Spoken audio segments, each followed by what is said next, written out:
Hi everyone, in front of me I've got Galaxy XCover7 Pro, and let me share with you how to enable the Google backup on this device.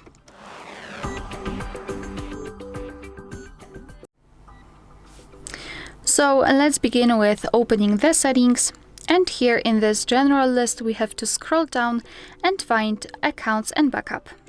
As you can see here, we've got this Google Drive section, and let's tap on backup data.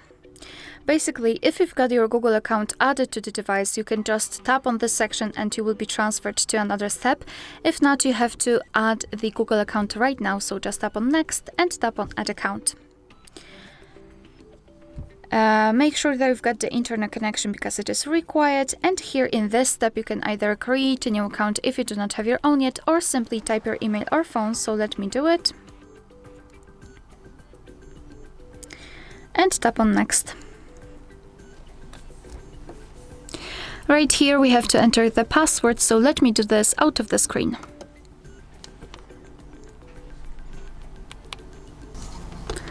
Alright, let's tap on next. So here we have to decide who will be using this device, so just mark the option and tap on next. Google Terms of Service and Privacy Policy, you can tap on them to learn more and tap on I agree after reading.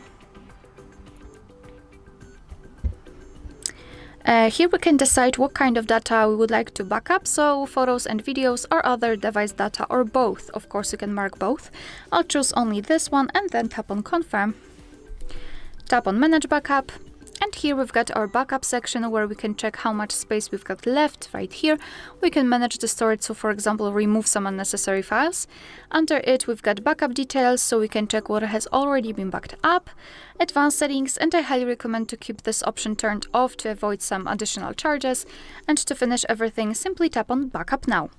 Confirm everything with your screen lock, and now your device is backing up the data. Alright, so that will be all. Thank you so much for watching. Please hit the subscribe button and leave the thumbs up.